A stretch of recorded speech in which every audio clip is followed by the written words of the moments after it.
Para po sa ating Sunday School, ito po ay panimula ng isang pag-aaral sa document na tinatawag na Canons of Dort. At itong Canons of Dort ay dati ko nang nababanggit at siguro kahit na hindi ko nababanggit, ang ilan sa inyo ay pamilyar. Kung hindi man, itong introduction na ating gagawin sa Canons of Dort ay isang pag-aaral kung ano ito at kung para saan ito sa ating mga mananampalataya sa panahon na ito. Ang tinatawag na Canons of Dort, ang sa kanyang original na title, ito yung original title page na ginawa. It was written in Latin. Ito ay itong salin nilagay ko sa kanan. Ayan. So, ang buong title ng Canons of Dort ay The Judgment of the National Synod of the Reformed Churches of the Netherlands held at Dordrecht. Yun yung tinutukoy na canons. Yung canons ay salita na ginamit bilang kapalit ng salitang judgment, yung literal na translation ng Latin na ginamit nila. Yung canon ay siguro na didinig nyo minsan sa mga Catholics, yung tinatawag na canon law. Yung canon ay from the Greek word kanon, na ang ibig sabihin ay rule. So ito ay isang ruling, isang desisyon. So yung Canons of Dort ay isang mga desisyon doon sa isang particular na sinasabi. Ito daw ay ginawa ng National Synod of the Reformed Churches of the Netherlands. So yung synod, ito ay pagpupulong ng mga iglesia, magpapadala ang iba't ibang mga iglesia ng kanilang mga representative to discuss an issue. So yun yung tinatawag na synod. So nagkaroon ng isang national synod in the Reformed Churches of the Netherlands na doon sa Dordrecht, at minsan tinatawag na Dort, D-O-R-D-T or D-O-R-T. So yung popular na kilalang Canons of Dort, ito yung tinutukoy na document, yung naging desisyon ng Synod of Dort ng kanilang, matapos ang kanilang pagpupulong tungkol sa isang issue. So dito nga ay lumalabas yung mga kung ano ito, ang Canons of Dort ay yung document na kung tayo merong 1689 Baptist Confession of Faith, ay yung Reformed Churches noon, bago masulat ang 1689 Baptist Confession of Faith, ay kasama sa kanilang documents ang The Canons of Dort. Ito ay nakakabit doon sa dalawa pa, the Belgic Confession and the Heidelberg Catechism. At yung mga documents na iyon, the Heidelberg Catechism, Belgic Confession at the Canons of Dort, ay naging kanilang batayan ng pagsasama-sama bilang mga iglesia. So yung mga kasama sa Reformed Churches, lahat sila, ito ang standards, or the standards of their teaching. At ito ay a very formal na standard. Ang lahat ng mga magiging ministros in the Reformed Churches ay kailangan sumumpa na ito ang kanilang ituturo. At kung sila'y magkaroon ng pagbabago ng isip sa kahit anumang punto, kailangan nila itong ipaalam doon sa Reformed Churches or sila'y kailangan ng magbitiw kung ito ay isang substantial difference.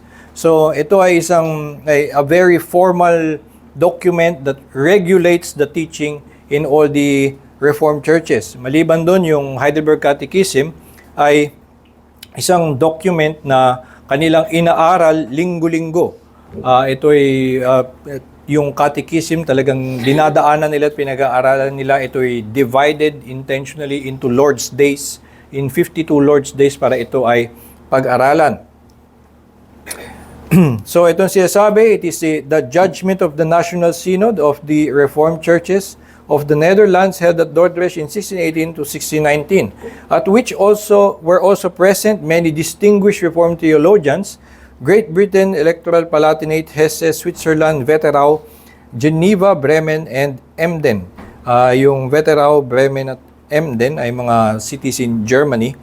So hindi lang siya, it was a national synod officially, pero merong mga delegates international, and all the sa mga reformed confessions of faith, at kung naalala niyo yung mga reformed confessions of faith, yun ngang Heidelberg Catechism, Belgian Confession, that itong Canons of Dort, Westminster Confession, Savoy Declaration, at yung sa ating London Baptist Confession, ito lang ang may international delegation. Ang Canons of Dort lamang ang merong yung involved ang international Reformed churches to settle a particular issue. Sabi ito ay concerning 5 heads of doctrine in dispute in the Dutch churches. So ito ay lumabas particular tungkol sa isang dispute in the Dutch churches. Meron ng kaguluhan na nangyayari in the Netherlands, at kaya nagkaroon ng synod upang ito ay kanilang lutasin o bigyan ng ruling, bigyan ng judgment. At pagkatapos na magkaroon sila ng paglalatag kung ano ang mga delineations of what is truth, what is error, ay ito na nga ang naging standards of the Reformed churches at naging bahagi ng kanilang pagtuturo.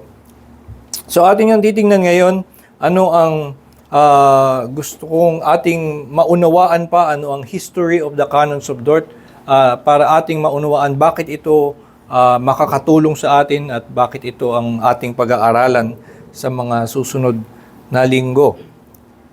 Do ang history of the Canons of Dort, sinabi nga ito ay isang, from the title, ito daw ay a synod held at Dordrecht in 1618 to 1619. Yung synod nga ay isang, kailangan nating tandaan about it, it's ecclesiastical. Hindi ito na yung mga theologians nag-invite na magkaroon ng isang conference at ito ba ay may registration fee o kung ano man, wala, hindi ganon. Kundi isang synod, isang official na ecclesiastical assembly. Hindi hindi na sila ay merong gusto lamang pag-usapang topic, hindi ganoon na tipong pagtitipon, kundi meron talagang nakagulo sa kanila. Kinailangan nilang magtawag ng isang kapulungan na magpadala officially ng mga delegates. At ito ay ginanap sa Dordrecht, at tinatawag na ng Dort. Ito ay sa Netherlands in South Holland. At ito ay naganap from 1618 to 1619. At tandaan natin nga na mayroong mga international delegates. So, mayroong mga bumiyahe ng panahon na yon ay barko. Hindi naman sila ilang oras lang o kahit wala pang bullet train na magdadaan sa kanila sa Europe para sila ay maihatid from kung saan man sila galing. So, galing sila sa kung saan saang mga malalayang lugar at mag-i-stay sila doon. At yung total nun, sila ay nagsimula sa November ng 1618 hanggang sa May ng 1619. So, ito ay 6 months. Bilang mga theologian, so para silang nagkaroon ng isang buong academic semester sa Dordrecht. At para mangyari ito, ang synod ay kailangan ng national approval, kailangan ipaalam sa gobyerno, ito ay i-invite din ng government. At noong panahon na yon, doon mismo sa Synod of Dort, mayroong voting power ang ilan sa lay observers, kasama sa mga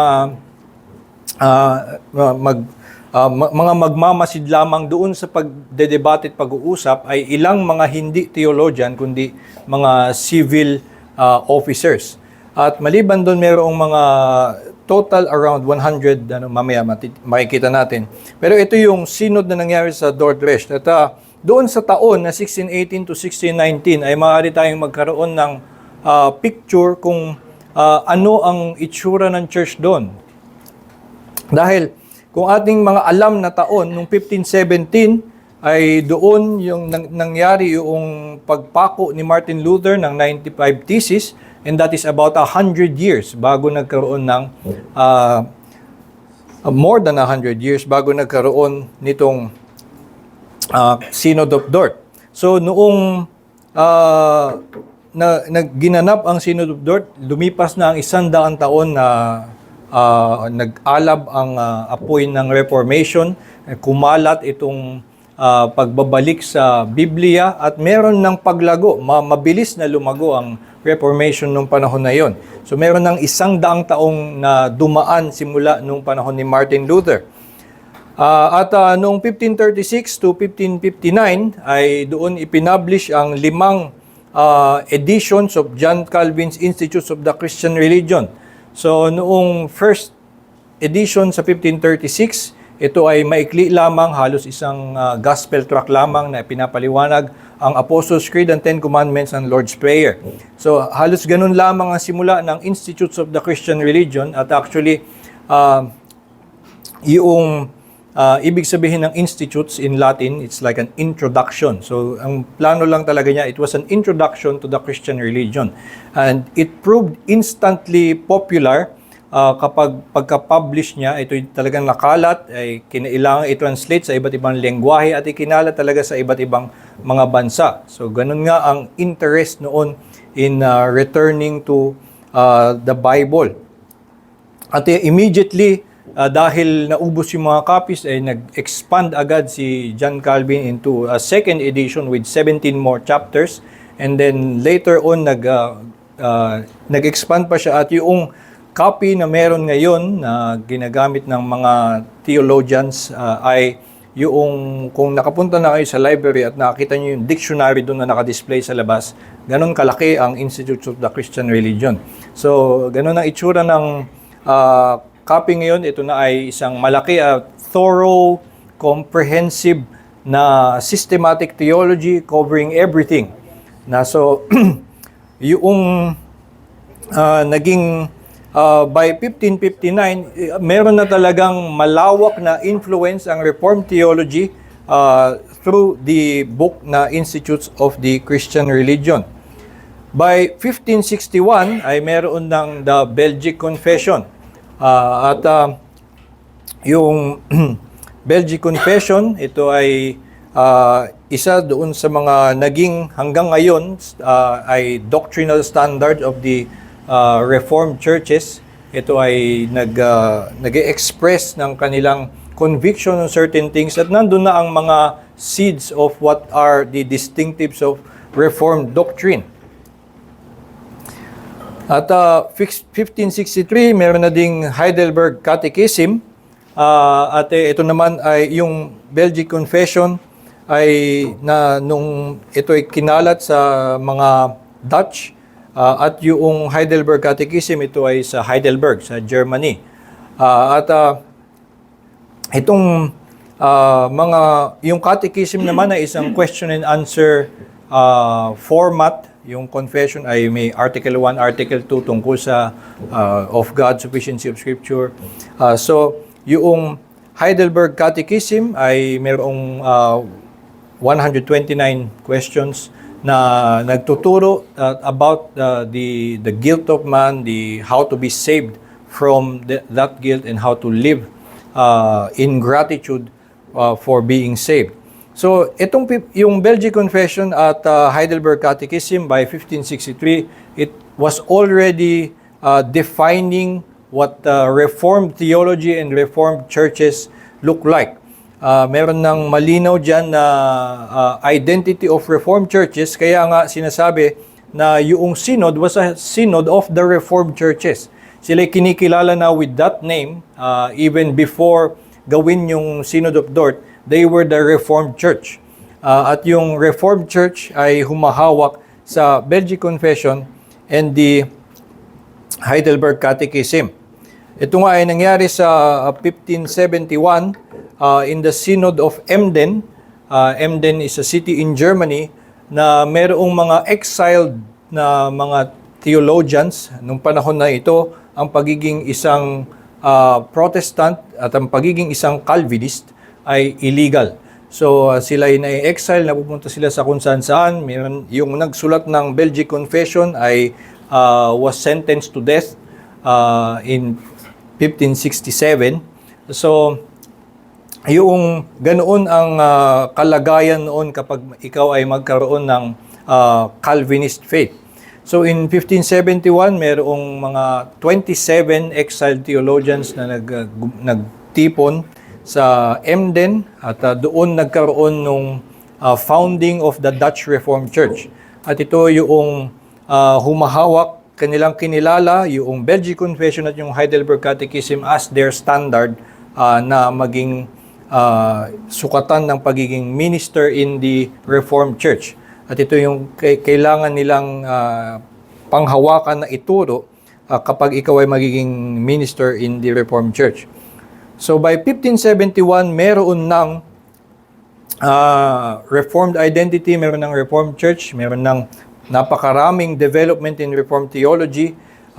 Yung lahat ng mga sulat ni Calvin, maliban pa dito sa institutes, lahat ng iba pang sulat ng mga reformer, meron ng malawak na influence. At nabuo na nga ang Dutch Reformed Church by 1571.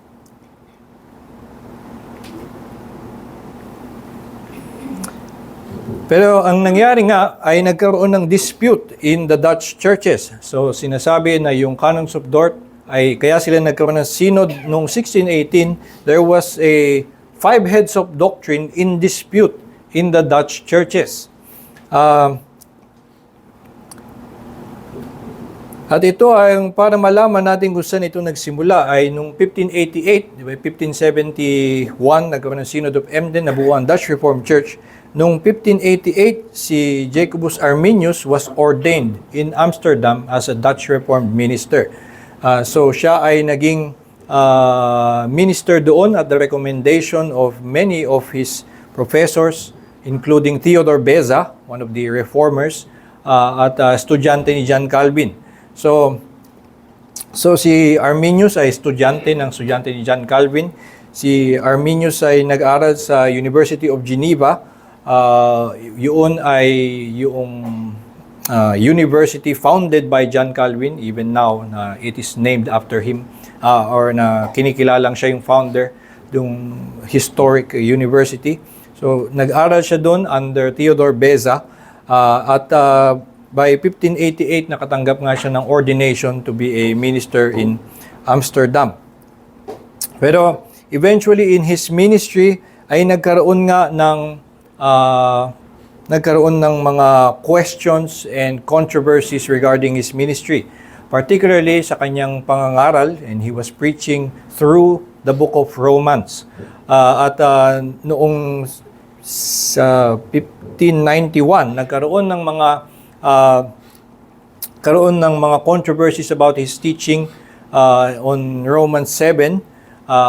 Nagpatuloy pa siyempre pagdating niya sa Romans 9 ay doon lumalabas ang kanyang ang question ng maraming tao tungkol sa kanyang mga interpretations in relation to yung Reformed teaching.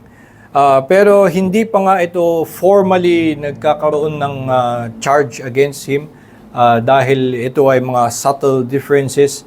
So even by 1602, Arminius was appointed professor at the University of Leiden.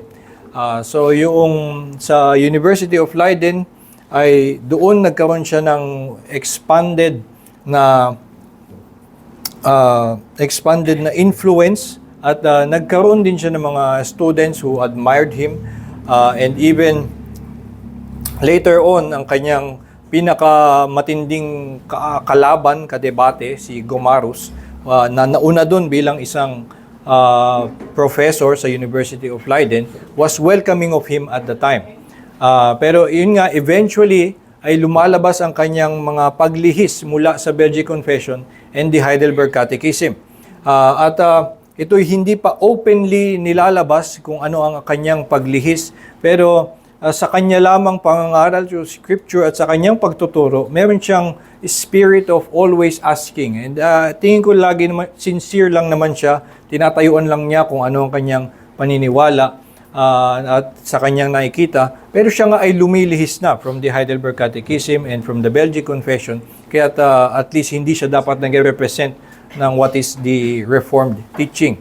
So, ang nangyayari sa kanyang pagtuturo ay na lumalabas nga ang controversies dito, at tandaan nga natin nung panahon na yon, it was a time when religion, spirituality was really part of social and political life. Yun nga mangyayari na maaaring because of your faith pwede kang maipapatay, because of certain beliefs that you hold, certain positions, ikaw ay ma-ostracize. So ganito ang kanilang kinakaharap. At sa kanya sa University of Leiden, at especially yung universities at mga nung panahon na yon talagang nakakabit sa church, sa religion. Siguro sa panahon natin ngayon, isipin natin kung may mga philosophy professors sa UP na may kadebating mga pastor ng Reformed Baptist, wala sigurong may pakialam no, sa Pilipinas. Diba? So, ganito ang ngayon sa panahon natin, parang kakaibang bagay na ito ay gagawa ng isang controversy. Pero nung panahon nga na yun, the church and yung universities are all tied together at talagang malaki ang influence ito sa buhay ng mga tao. And it was causing unrest. Yung debates among them at yung mga kaguluhan na nangyari sa mga na idinudulot ng mga debate with Arminius ay nagkukos ng matinding unrest. At ito pa ay nagkataon na they were in the middle of what is called in history the 80 Years' War. At magkakaroon ng truce na doon maitatapat yung kanilang the Synod of Dort. Kaya sila may time to address such a thing dahil nagkaroon ng truce during the 80 Years' War. Pero sila nga ay, yung 80 Years' War, ito din ay may kinalaman supposedly to Calvinism. At Calvinism ang isa sa mga dahilan kaya mayroong giyera nung panahon na yon. So, even itong kanilang mga debate about yung doctrines at ito nga tinatawag na silang Calvinists even this time ay mayroong effect, nagkakaroon ng civil unrest kaya yung government ay nagiging concerned. Ang nangyari nga si Arminius at si Gomarus ay naging mainit ang kanilang mga debate, nagsasagutan sila, well hindi sa Facebook, talagang nagpa-publish sila ng mga nagpa-publish sila sa isa't isa. So mangyari magi-invite nagkakaroon ng mga public na pagsasalita. Yung mga theologian, magsasalita sila in public address at sisira nila yung isa. Si Arminius ay kilala to be very kind in his address, even in his criticism of Gomarus. And Gomarus actually was known to be very fiery. At talagang inaapi niya si Arminius and anyone who follows him. No, so ang naidulot nga nito ay isang may matinding ang kaguluhan in society at lagi silang regulate ng government. So at even government ang magbibigay pa ng sentence na I think the difference between the two is a subtle difference. Let them endure each other in love. Parang ganun yung mismong gobyerno pa yung magbibigay ng ganung klaseng payo sa kanila. So, ang nangyari, 1609, kung saan naghihintay sana si Arminius na magbigay ng isa pang sagot kay Gomarus. Gusto niya sana itong gawin dahil may lumabas na naman na lumabas na yung kanyang mga bigger issues si Arminius. By 1608, kinailangan niya nang sabihin openly na meron siyang gustong i-revise sa Heidelberg Catechism at sa Belgic Confession. So by that time, ay sinasabi niya na meron akong mga gustong palitan doon sa Heidelberg Catechism and the Belgic Confession. So by 1609 nga lang ay siya'y namatay, si Arminius. And so, ang nangyari, yung mga estudyante niya and some of his followers eventually published in 1610 the Articles of Remonstrance. At sila ay, this is against the Belgic Confession and the Heidelberg Catechism. Meron silang mga pagtutol. At ito ay kanilang gustong palitan. At ang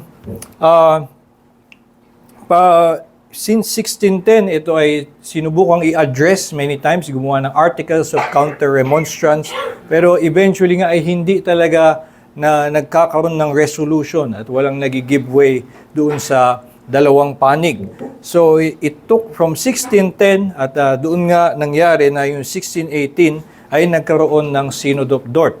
Dahil naging ganun kalaganap yung controversy and also the unrest was of such a level that a national synod was called for the for the dispute. So nagkaroon ng synod for those doctrines at dito nga yung mga topics, the 5 articles of remonstrance are about ito, the divine election and reprobation, Christ's death and human redemption through it, human corruption, conversion to God, and the way it occurs, yun 3 and 4, and yung huli, the perseverance of the saints. At ito yung 5 articles of remonstrance na gustong palitan nung mga remonstrants. Yun na naging tawag sa kanila. They actually embraced that name eventually after the Synod of Dort. Na-spoil naman na tayo na they were expelled at sila'y sinabing mali ang kanilang mga pananaw. So they actually made the remonstrant confession. So they kanila itong niyakap na kanilang pangalan for themselves, the remonstrants. So itong ang Canons of Dort ay a judgment of the National Synod. So pinagdesisyonan nila yung 5 doctrines na iyon. At there were also present many distinguished Reformed theologians, Great Britain, etc., na madaming international delegates. At dito lumalabas nga na ganun kalawak palalo ang mga naging controversy noong issue with Arminius. Na yung kanyang mga teachings ay umabot dito kinailangang isettle, including mga international delegates. So, ang kanilang synod ay naganap nga from November 1618 to May 1619. It held 154 meetings. So, kung i-compute nyo halos every day, siguro nag-break lang sila ng weekend, sila nagmi-meet to during that time. At merong mga 102 participants, reportedly kasi medyo nag-iiba. 102 participants kasama yung remonstrants who were eventually in the middle of the synod by January, I think, they were expelled. Na pinaalis na sila kasi nga hindi nila na-defend yung kanilang position. And then, since then, they drafted the Canons of Dort as their ruling. So, ganoon yung ginawa na nung sa simula, it was a defense na kailangan magpresenta ng mga remonstrants ng kanilang posisyon, pero ito eventually sila nga ay pinaalis na doon sa synod at may natirang mga 80 to complete the Canons of Dort. So ito ang bumuo noong yung Canons of Dort. Ito ang kasaysayan kung paano ito naisulat. At since 1619, ang mga alam natin dito, the 3 forms of unity, ang nangyari nga after 1619 nung maigawa yung Canons of Dort, naging kasama, dahil nga dun sa Synod of Emden in 1571, ang inadapt nilang standards ay yung Belgic Confession and the Heidelberg Catechism. So, noong naisulat yung Canons of Dort, ito ay sinama nila sa kanilang standards. So ito ay tinawag na the 3 forms of unity. Yung Belgic Confession, Heidelberg Catechism, at the Canons of Dort. At yung 3 forms of unity na yun ang tinatawag na yung standards of the Reformed Church. Ito ang kanilang batayan for fellowship and also for recognizing what is the Reformed Church. Ito ang teaching na pangahawakan ng mga Reformed churches.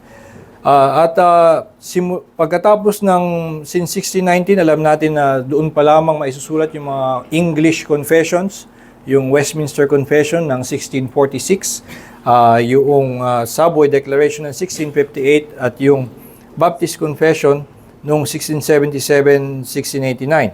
At ang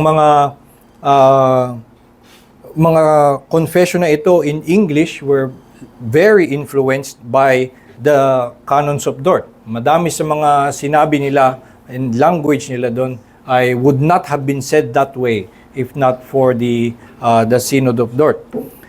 So yung since then yung kilala na 5 points of Calvinism or yung binibigyan ng acronym na TULIP, total depravity, unconditional election, limited atonement, irresistible grace, and perseverance of the saints. Ito yung 5 heads of doctrine na naging topic noong Canons of Dort. Yun yung mga doktrina that was settled at Dort.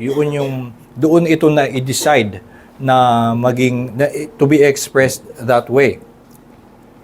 And yung 5 points na yan, just to give yung overview kung ano ang laman sa Canons of Dort, yung first head of doctrine ay may pamagat na tungkol sa of divine predestination, at yung Canons of Dort ay sinusulat na meron silang articles tungkol doon, they positively state their position, and then merong rejections na sasabihin nila, we reject the errors of those who teach, tas maglilista sila ng mga kamalian. So, ito ay unique in the, hindi actually unique, may nauna pala yung Augsburg Confession ay may ganun ding mga lines. Pero sa mga Reformed confessions, sila lang yung may ganoon na ito yung aming mga pinaniniwalaan, and then they list ito yung mga ni-reject natin na pananaw. So dun sa divine predestination, there were 18 articles and 9 rejections.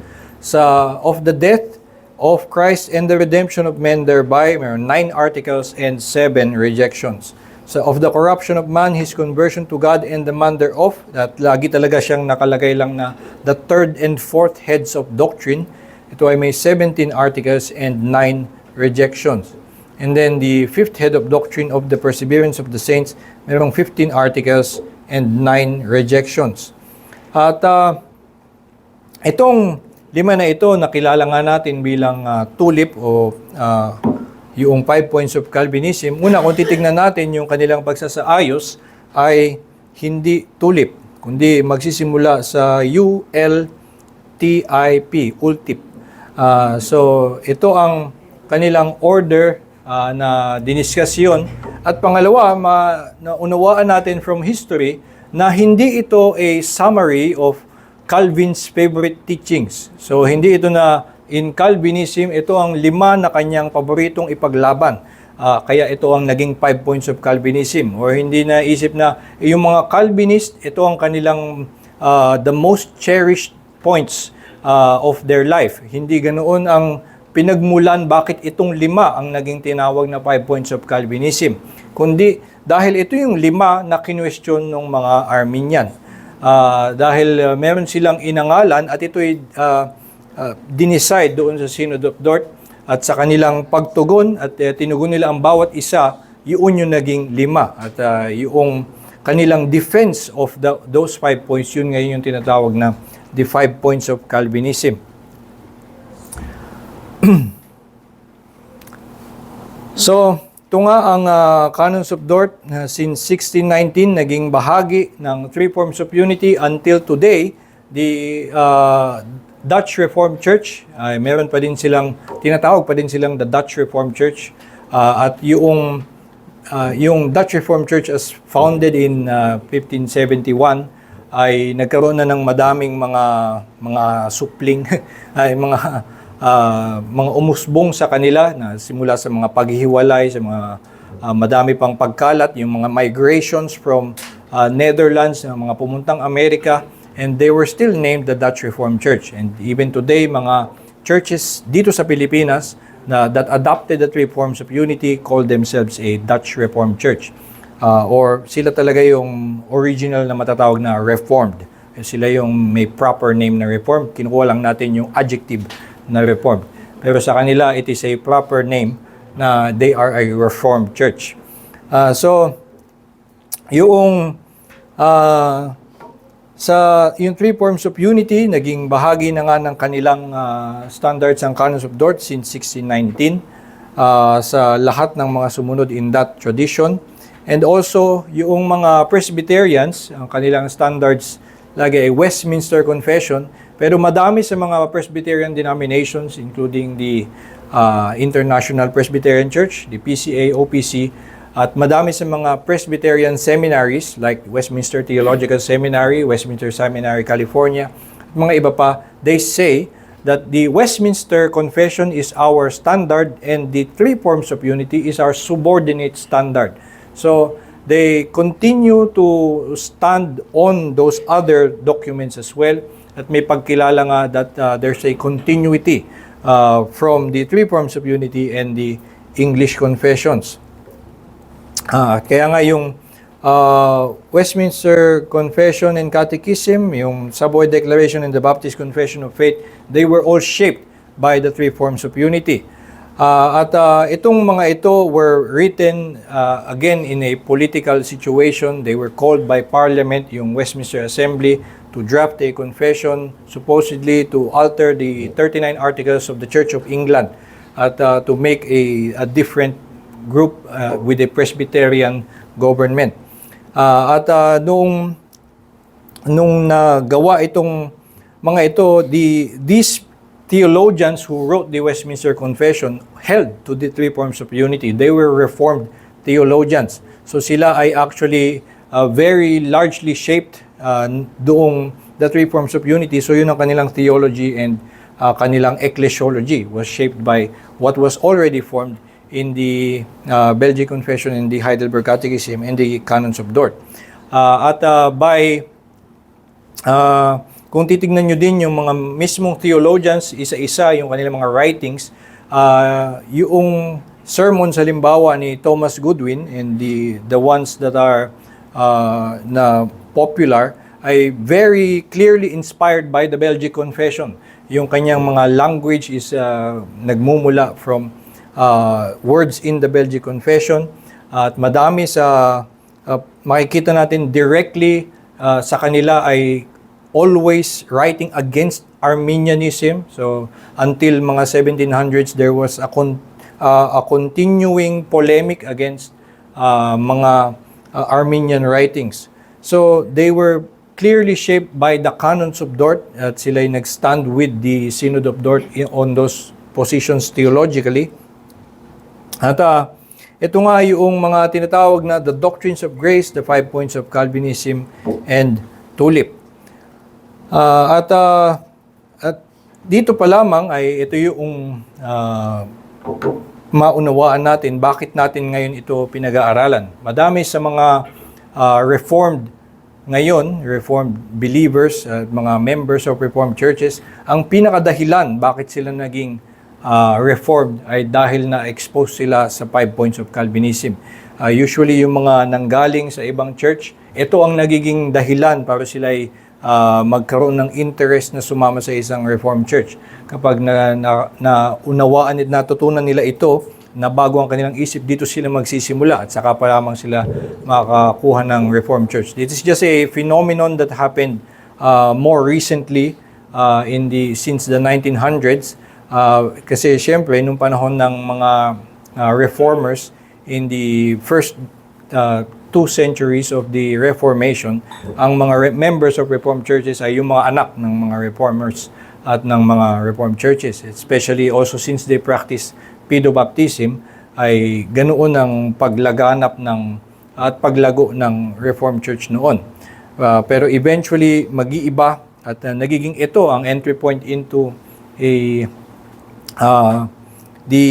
Reformed faith ay kapag nagkaroon sila ng unang pag-unawa sa 5 points of Calvinism. At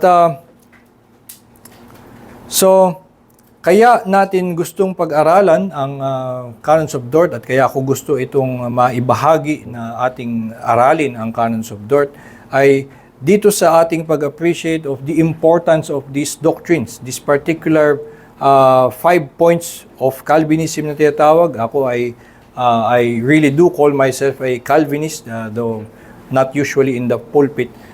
Pero gusto ko yung pangalan na Calvinist. Actually, kung makasama nyo ko sa Starbucks, pag umorder ako doon, Calvin ang binibigay kong pangalan.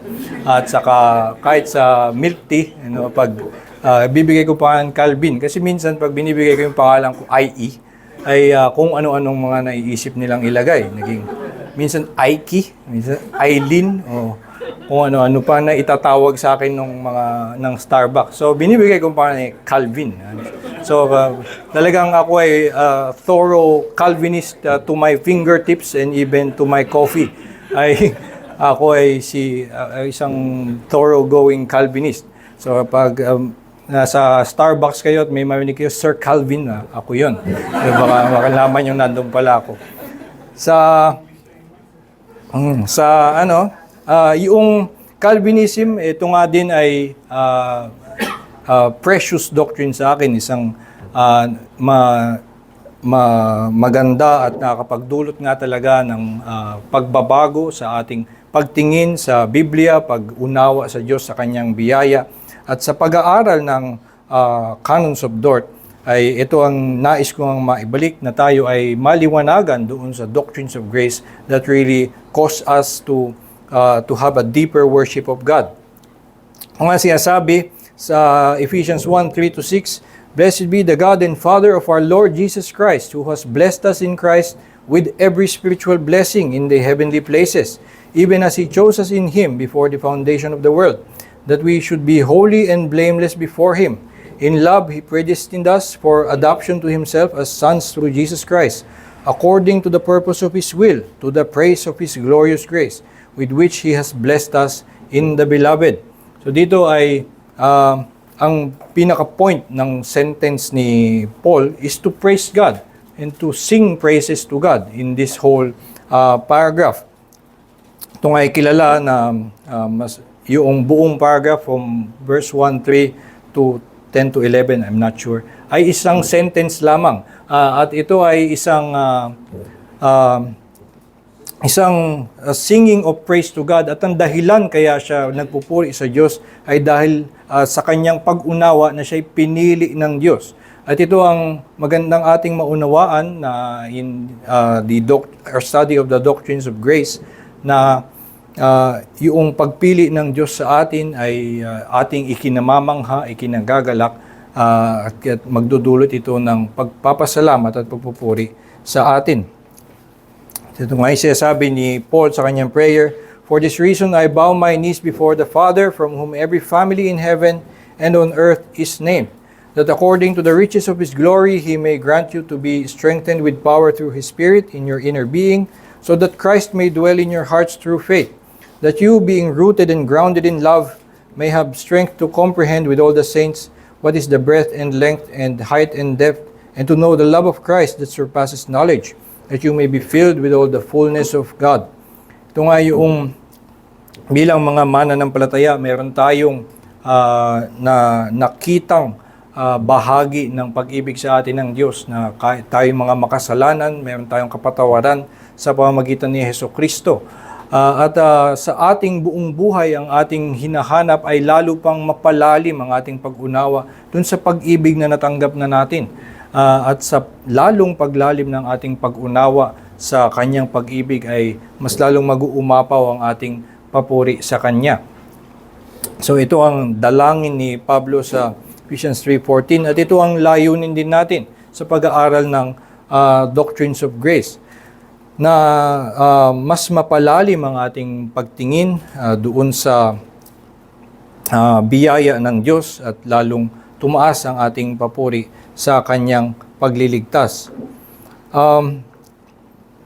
At ito ay sinasabi nga rin sa Canons of Dort, dito sa First Head of Doctrine, Article 13, In their awareness and assurance of this election, God's children daily find greater cause to humble themselves before God, to adore the fathomless depth of God's mercies, to cleanse themselves, and to give fervent love in return to the one who first so greatly loved them. So, ito ay bahagi din ng pagtuturo ng Canons of Dort, that this teaching is for us to deepen our worship and gratitude for God. Pero sa atin nga din, sa ating karanasan, even sa atin na mga na sumasang-ayon sa doctrines of grace, ay yes, merong na bibigay sa atin ito na pagpapalalim ng ating pasasalamat at pagpupuri. Subalit, kapag yung pagtuturi nito is careless and incomplete, it can lead to confusion in doubt. These doctrines that supposedly ay magbibigay sa atin ng matter of praise will deepen our love for God. Ang dinudulot kapag ang pagtuturo nito ay hindi maingat at ito'y may kulang o hindi balanced, ay ito nga ay nagdudulot ng confusion and doubt instead of praise. Kaya ito ang magandang maibibigay sa atin ng Canons of Dort, na ito ay not at all careless. You will have a complete and a carefully crafted teaching of the doctrines of grace. Maliban doon, merong ang minsang nagiging introduction ng marami to the doctrines of grace or the 5 points of Calvinism ay kapag nakikita nila ang mga hindi sumasang-ayon sa Calvinism at sila ang mga magtuturo sa inyo ng Calvinism. So, caricatures by detractors lead to ridicule or impassioned opposition. Ito nga, isang beses, nung ako'y nasa kolehiyo, isa sa aking mga friends from high school ay nalaman na ako ay isang Calvinist. At gusto niyang makipag-usap sa akin tungkol dito. At binigyan niya ako ng isang pamphlet mula sa kanilang church, na ito yung pag-aaral tungkol sa Calvinism at kung bakit ito mali.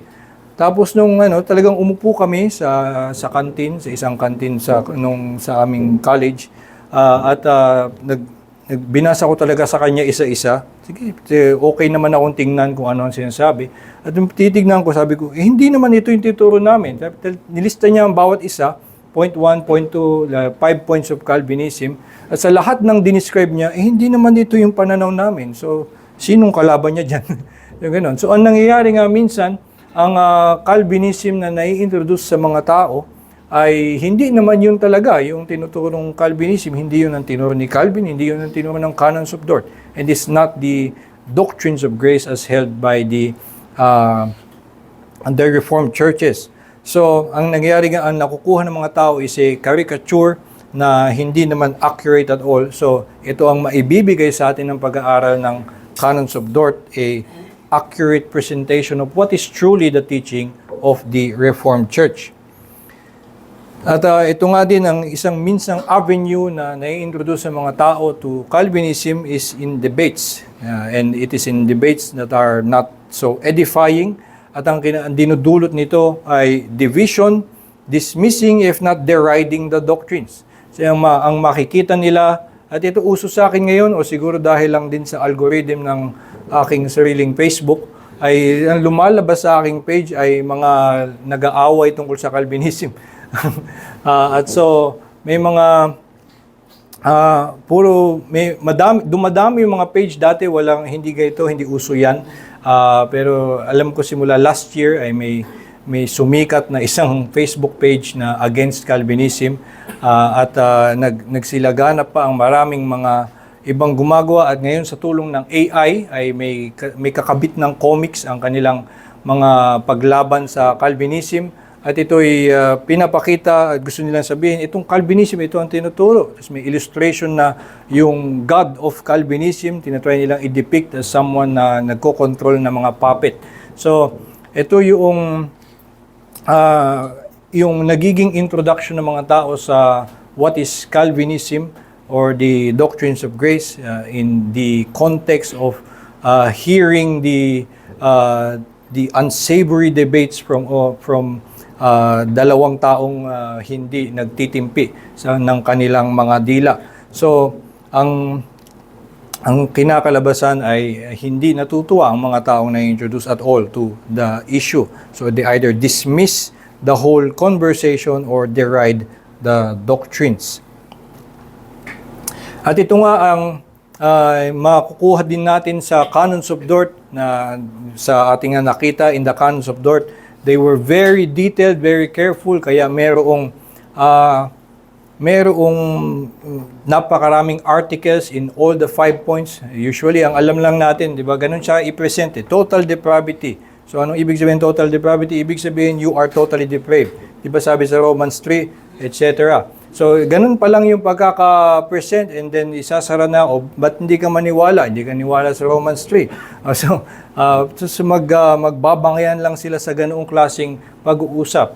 Pero yung pag-handle ng canons of Dort, and isipin natin that it was written in the time of war, and it was causing a great unrest in the people. Pero kung ito'y basahin nyo, it is actually a very pastoral, gentle document. And even as a document that has rejections, we reject the error of those who teach, ay makikita nyo kung ano ang kanilang concern to protect the people. Kaya nga ito ang kanilang sinabi, the Canons of Dort, First Head of Doctrine, Article 14. This teaching must be set forth with a spirit of discretion, in a godly and holy manner, at the appropriate time and place, without inquisitive searching into the ways of the Most High. This must be done for the glory of God's most holy name and for the lively comfort of God's people. Ito ang kanilang real concern as they were bothered by the teachings of Arminius, na ang mga tao ay nawawala from the comfort of the gospel. At also, it was causing such questions and slander, kaya ito ay kailangang maitama. At doon sa the conclusion of the Canons of Dort, itong kanilang sinasabi, this synod urges all fellow ministers in the gospel of Christ to deal with this teaching in a godly and reverent manner, to do so both in their speaking and writing with a view to the glory of God's name, holiness of life, and the comfort of anxious soul, to think and also speak with Scripture according to the analogy of faith, and finally, to refrain from all those ways of speaking which go beyond the bounds set for us by the genuine sense of the Holy Scriptures, and which could give impertinent sophists a just occasion to scoff at the teaching of the Reformed churches, or even to bring false accusations against it. So ito yung kanilang panawagan. At kaya nga, ang isang nakakatulong sa atin in the proper teaching and learning of the doctrines of grace, na comprehensive, not a caricature, and also na mas edifying, is to go back to the Canons of Dort themselves, to the written confession.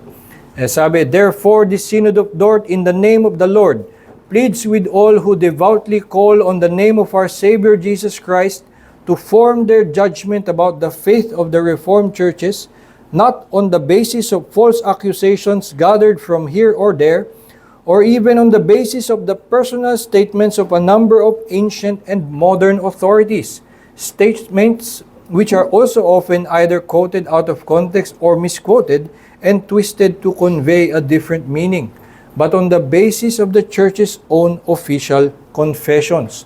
So ito yung mas makakapag-represent properly ng ano talaga ang what is the doctrines of grace when we go to the official confessions of the churches. That is the proper representation of Reformed Church. Ipagkakasabi nila dito, the church's own official confessions with the approval of the whole synod, one and all. And maliban nga sa it was sa ngayon, minsan ang mga tao na introduce through sound teachers naman, halimbawa to one theologian, R.C. Sproul, John MacArthur, John Piper, minsan si Paul Washer or si Charles Spurgeon. Ito yung mga nagiging introduction ng mga tao to Calvinism. Pero hindi pa rin actually ma-represent properly ng any one theologian. Kahit si Calvin o si Jonathan Edwards, pumili ka pa ng kahit sinong paborito mong theologian in history, they do not represent what is the doctrine of grace, na hindi in themselves, and the authority of the doctrine does not stand on themselves. So ang mas may weight dapat sa atin ay what is confessed by the churches, not only because it is a product of so many respected theologians gathering together for 6 months. So hindi lamang ganun, kundi kung ating isipin, it was ruled by the Synod of Dort, but it was accepted through centuries. It was propagated internationally everywhere. So for sa atin ngayon na makikinig dito sa voice of the churches past na kinakausap tayo through the canons of Dort, ang nadidinig natin ay ang the chorus of centuries of churches na ipinapahayag sa atin. Ito ang aming pinanghahawakan at ikinagagalak na mga doktrina ng biyaya na nagbibigay ng kagalakan sa aming puso. So, ito ang ating nais tignan na canons of Dort. Kita din natin how this shapes our doctrines in the church, yung 1689 Baptist Confession, and also how this, of course, affects our life. They were very concerned at mas concerned than modern presentations of Calvinism now. They were very concerned about how this affects your life at kung paano ito magdudulot dapat ng holiness of living sa mga taong humahawak at umuunawa ng doctrines of grace. Ito nga, in the conclusion, just end with this concluding prayer ng Canons of Dort. May Jesus Christ, the Son of God, who seated at the Father's right hand, gives gifts to men, sanctify us in the truth. Bring to the truth those who err. Shut the mouths of the slanderers of sound doctrine, and endow the faithful ministers of His word with the spirit of wisdom and discretion, that all their discourses may tend to the glory of God and the edification of those who hear them. Amen. Ito po yung ating nais pag-aralan, the Canons of Dort. Sa ngayon, though wala pa tayo na-discuss ng mga articles, mayroon ba kayong question or comments about Canons of Dort, Doctrines of Grace, Calvinism, Tulip, or whatever else? Pwede mo kaming tulungan ay articulate. Kunwari may magtanong sa amin, ano ang difference, ano yung Canons of Dort at ano yung Doctrines of Grace at ano yung kinalaman nila sa isa't isa? So, ang Canons of Dort ay... The Canons of Dort ay the are the official rulings of the Synod that teach the doctrines of grace. official rulings of The Synod. How pero, do we explain that to a layman? Oo nga, pero the Canons of Dort ay yung document or that was written in 1690, a historical document kung saan inilatag clearly ng Reformed Church their position on the doctrines about grace, particularly predestination. So, yung Doctrines of Grace, yung yung dinidiscuss ng Canons of Dort. Yes. Tapos, yung Canons of Dort ay yung official document na ginawa Ng Synod. nung historic... Ng Synod. What was the phrase again? The churches, ng Reformed churches. Ng Reformed churches in Noong 1619, yes. Okay. Tapos yung Doctrines of Grace ay yung nilalaman ng Canons of Dort. Yes. 5 points yun. Yes. Okay. Tapos in modern times, you call that 5 points of Calvinism. Yes. Okay. It is a... Okay. Parang may convenient shortcut to call it the 5 points of Calvinism. Okay.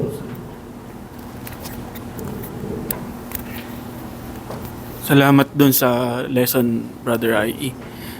Totoo naman na sa Doctrine of Grace din ako na reform nung una. By siguro mga 2023 ng December yun. Pinapanood ko yung Doctrines of Grace ni John MacArthur. Doon nga ako nagtataka na bakit nag-umpisa sa election. Yun pala talaga yung unang sinagot ng Canons of Dort, which is predestination. So nagtataka talaga ako. Sabi, ba't parang hindi naman tulip yung na nung na-introduce ako. Tapos nung nag-aral na nga ako ng Bible School online, nung tinalakay na yung yung history, church history, mas doon ako na-convince. So tingin ko talagang napaka-beneficial sa atin na inaaral natin yung history. Kasi nung una hindi ako ganoon ka-convince sa Doctrine of Grace. Pero nung nalaman ko na historical pala talaga yung niya, yung background nung Doctrine of Grace na doon talaga galing sa mga reformers. So sabi ko, oo nga. Dapat pala talaga. Ang question ko actually is, hindi ba, may connection ba talaga si Arminius sa kay Pelagius? Or parang kumbaga napag-aralan niya ba yung history ni Pelagius? Kaya siya nagtungtong sa ganung or Baka lang alam mo yung history nun, bro. Yes, alam ni Arminius, si Pelagius, kilala niya yun, but he, until his death, was decrying the charge of Pelagianism. So sinasabi niya na hindi yun fair, that was not his position. His influence is more the humanist philosophies, simula ng sina Erasmus, was his mas influence sa kanya, and also a professor whose name I've forgotten. Parang it's a Dutch name, something Van Zornkorn, something. Kumalala. So, pero yun yung mga influence sa kanya are his mas contemporary lang na mga may development din of philosophy, and siguro yung temperament lang din niya na he was quiet, tahimik siya, tapos hindi siya willing na hindi siya nagbibigay ng conviction immediately. So open siya na i-entertain lahat. So parang madami siyang mga nuance na ganun. So ang nangyayari ay na-influence siya in his studies sa philosophy. Doon siya na yung kanyang sinasabi, though he denies it, is yung sinasabi naman ay semi-Pelagianism. At least yung Arminian is described as a semi-Pelagian. Diba kasi yung Pelagian is talagang diretsuhang nagdi-deny ng mga original sin, free will, mga ganun. So some doctrines of sa doctrines na matagal nang ini-embrace in the churches. Pero yung kanya ay parang logical implication nung kanyang tinuturo ay papunta doon. Kaya hindi siya quite Pelagian, pero yun nga yung kine-question about his teaching, or yung ginagard ng mga Calvinist about it. Sa Canons of Dort actually sinasabi yan, itong teaching na to leads to Pelagianism. Kaya we reject this error because it traces from the depths of hell the error of Pelagius. Ang ganun. So may ganong klaseng comment. Pero ito nga, he was knowledgeable about this. Alam niya yan ever since.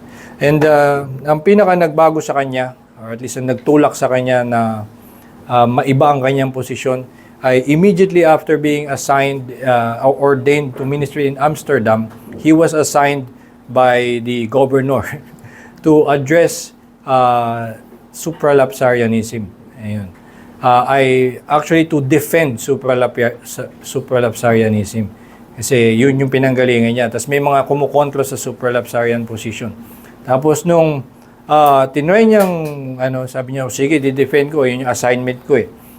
Ganon. Sa pag-aaral niya, sabi niya, pag-aaralan ko muna. Pero yun nga, nagsimula na siyang mag-question about it sa madaming ibang bagay. Yan.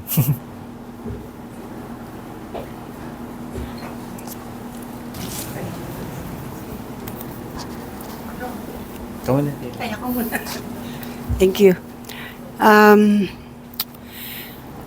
Sa bilang Kristiyano, even churches, of course, ang pinaka number one na mission na binigay sa atin ng Panginoon is to share the gospel. Now, sa pagbabahagi ng gospel, lalo na sa o kung during that time may debate na, sa panahon ngayon meron pa rin nangyayari. Hindi lang yun, online pa. So, sa pagbabahagi ng mabuting balita, sinasabi ng iba, huwag debate. Kasi pag debate, paano mo mawiwin yung tao, yung soul? Debate agad ang nasa isip mo. Importante, yung malaman niya yung gospel. Yung iba naman, sinasabi ng iba, kasi ang sinasabi ng iba, mauuwi tayo sa away pagka-debate. So, paano mo mawiwin? Yung iba naman sinasabi, kung walang debate, paano naman nila malalaman ng katotohanan para maibahagi yung mabuting balita? So ang tanong, paano ba talaga dapat ang pag-approach or pagbahagi ng salita ng Diyos na kailangan ba dapat na hindi mauuwi sa debate? O or tulad nung sinabi ko kanina na iiwasan ng debate dahil baka mauwi sa imbis na ang pag-ibig ng Diyos ang makita pag-aawayan lang. Ayan. Ayan, ang paniniwala nga natin ay that the power of God unto salvation is the gospel. At ang paraan para maligtas ang kahit sino is for them to see the glory of God in the face of Jesus Christ in the proclamation of the gospel. So ang key na kailangang maihayag to anyone, yung kailangan nilang makita, is the grace of God as offered through Jesus Christ. Ito ay maaaring maihayag through any medium, pwedeng through a tract, ordinarily through preaching in the church, through reading the Bible, or may nag-share ng Facebook, or even in the middle of a debate. Minsan may mga nako-convert na walang kinalaman sa kahit ano, ay mayroong gospel sa nakapaskil sa likod ng jeep o sa tricycle o kung ano man, meron silang napanaginipan na nag-communicate sa kanila ng something, siguro napunta lang sa kanilang subconscious yun after being around a Christian community. Pero basta mapunta sa kanila na sila'y sumampalataya kay Hesukristo, ay sila'y maliligtas. Yung unang paraan na pinaghahawakan natin na pinakasusi kailangan para maligtas ay ang Ebanghelyo. Pero hindi rin natin dapat isang tabi na maaaring mangyari ito in the middle of a debate or discussion. So, meron din sinasabi si Paul na we destroy arguments that raise itself against yung katotohanan, or ito ay ang kanyang lengguwahe in fighting against spiritual powers. So, yung ding sinasabi ni Peter that we must be ready to defend, and yung sabi ni Jude that we must contend for the faith. Diba? So, ito ay meron namang mga pagkakataon na dapat nga ipaglaban yung pananampalataya dahil minsan ito ay tinatapakan. Pero halimbawa din, yung mismong sulat to the Galatians is the clearest explanation of the gospel of the way of salvation by grace alone, through Christ alone, by faith alone. And it is in a heated letter. Ba ito'y galit, pinapagalitan yung mga taga-Galatia. So, ang gospel can be delivered even in a heated argument, and the gospel will save it is the power of God unto salvation, even if you have it in jars of clay or jars of angry clays. So kahit yung mga tao ay hindi good representations of the gospel themselves, the gospel will save, will have that power to save. Meron nga naman talagang kailangan ding pagbabantay about our temperament, and yun ngang to not bring shame to the name of Christ, na dahil sa ating pagsasalita, kaya tayo sinasabihan din na yung pagsasalita natin always be seasoned with salt. Kailangan tayo maging maingat with outsiders. So, may mga ganong klaseng pagbabantay na ginagawa, pero minsan nga din talaga, even unbelievers can be high-handedly and talagang nilalapastangan ng pangalan ng Diyos. At minsan sa mga ganong pagkakataon, merong nararapat na sila din ay to be destroyed yung kanilang mga arguments, to show them and to really press against them their rebellion against God, so that they know that they are accountable to God, and their only hope of salvation is Jesus Christ. Okay, thank you. Kaya yun. Ako din, I recommend generally na ang expect nating true change na ma-convert ng mga tao is preaching in the church. But that is the ordinary means by which God works. Ang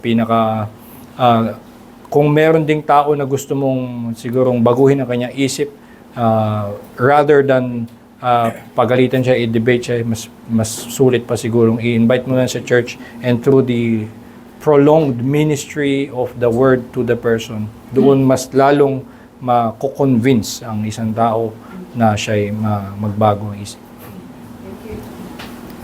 appreciation dyan sa lecture kasi ang history ng RGBC ay dun sa Armenian kasi ang ano niyan pinagmulan.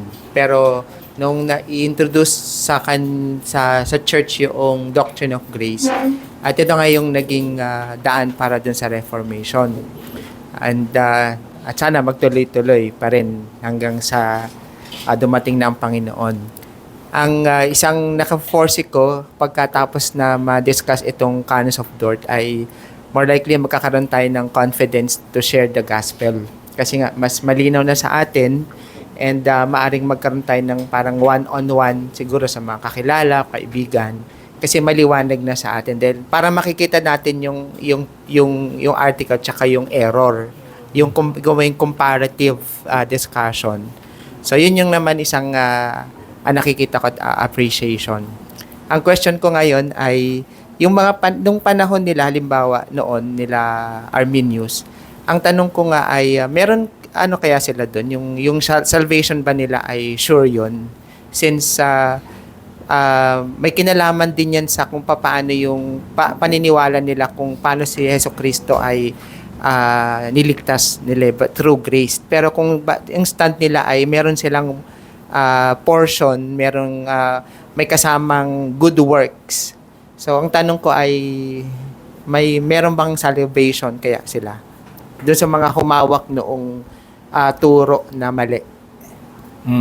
At yan nga din yung concern and isa sa mga reasons why we reject the errors of those who teach. Yun sa Canons of Dort sasabihin that it destroys the ground of assurance. Isa yun sa mga pinaka nangyayari nga. Siyempre, to their point of view, siguro sa kanilang pagtingin sa una, ay mukhang mas nagbibigay ito ng assurance to them. Kaya nila pinipili yung ganitong pananaw. Dahil kung ang Diyos ang pipili nang hindi ko alam ang kanyang dahilan, paano ko malalaman ngayon kung ako ay ligtas? Siya palang bahala. Hindi ko malalaman ever kung ako ay ligtas. So, sa kanilang pananaw, meron silang dahilan para sabihin na mas walang assurance in the Calvinist scheme. Tapos, mas sure ako kasi alam kong pwede ako mag-contribute at sa contribution na yun, by the grace of God, ay tatanggapin niya yung aking maliit na contribution. That's also the way na pwede nilang coherently defend na meron silang kinakalabasan na assurance. Pero ayun nga, kapag suriin sa Biblia, those grounds of assurance do not stand. And that involves a lowering of the law na para bang ang ginawa ng Diyos ay palambutin ng batas para sa iyo para ikaw ay mas siguradong maliligtas dahil hindi mo ito abot. Parang naging ganun ang effect of the gospel to them. So, yung assurance of grace, yun nga yung talagang one of the great concern, kaya yun yung paulit-ulit na sinasabi, it is to defend and to minister the comfort of souls. Kasi nga, even in the Heidelberg Catechism, yun talaga yung framing from the start, na what is your only comfort in life and death. Ito yung kanilang concern na ingatan that Christians have that assurance of salvation because they believe that from assurance ay doon lalabas yung joyfulness in works, in holiness. Yun actually ang panggagalingan ng holiness. Pero yung iba ay nagkaroon din actually ng pananaw, and the Roman Catholics actually do not like assurance, for example, na tingin nila kapag may assurance of salvation, hindi nagagalaw or hindi na kikilos para sa kaligtasan. So, yung Catholics ayaw talaga ng assurance, as in sinasabi nila na yung assurance of salvation is against the holiness. Yung Armenians say na mas may assurance sa kanila, though meron din silang sympathies dun sa idea na yung pagkakaroon ng ganitong klaseng assurance in election will cause you to be less concerned with holiness. Kasama yun sa mga accusations na nandun sa remonstrants that the doctrines of the Reformed churches can cause being lax in holiness. At ito yung dinefend na actually the joy and the certainty of our salvation is the true root of all piety. Ayun. So, may ganitong concern sa assurance. Sila ay merong some assurance but they also have value. They think it is valuable to have less assurance sometimes. So, ayun. Time na, pero last na po. Sige, okay lang. Yun, sorry for asking pero I would like to be certain if God allowed the creation of the canons of Dort because or siya ba ang nanguna sa synod because as you have mentioned historically it was created during the time of war and it caused unrest to the people at that time. Ayun. Well, yes po. Una, sa ating pananaw, in God's sovereignty, anything that happens is only by the hand of God. We know also that its fruit has been to help the churches. So we recognize that gladly, that it was by the hand of God.